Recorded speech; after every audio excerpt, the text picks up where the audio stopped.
This disruption forces us to look at life through a new set of lenses. Our lives are taking on new concerns, new actions, new behaviors, new schedules. Many changes are taking place right now. And I want to be here to encourage you and to remind you of where we, as your pastors, I as your pastor, am attempting to come alongside of you. And really, the heart of what I'm able to do right now is pray. And I'm hoping that you will sense the encouragement and the hope that comes from us pastors who are praying for you. I want you to know that we are praying.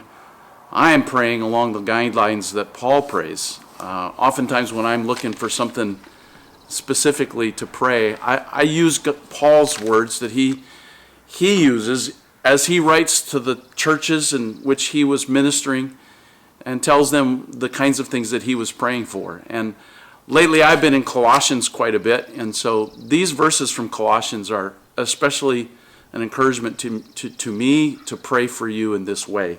Here's what he says in Colossians 1, verse 9. And so from the day we heard, we have not ceased to pray for you, asking that you may be filled with the knowledge of his will in all spiritual wisdom and understanding. And I just want you to know I'm praying for you that God would give you the knowledge of his will. There's a lot of decisions that you're having to make right now. And his will is the most important thing that you could seek right now for your life. And Paul prays, and I'm praying for you, that you would have the knowledge of his will and spiritual understanding. And then he says, so as to walk in a manner worthy of the Lord, fully pleasing to him, bearing fruit in every good work and increasing in the knowledge of God. I'm praying that during this time, you might experience a growth in your understanding and knowledge of who God is.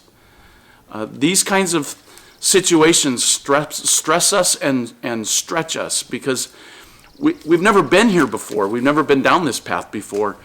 And what this is an opportunity for you to grow in your knowledge and your understanding of who God is. So that's what I'm praying for you these days. I want you to know his will. I want you to grow in spiritual understanding and wisdom. And I want you to grow in your knowledge of who God is. And as you grow in that knowledge of him, that you might find a great sense of peace and a great sense of perspective on the things that we're dealing with these days.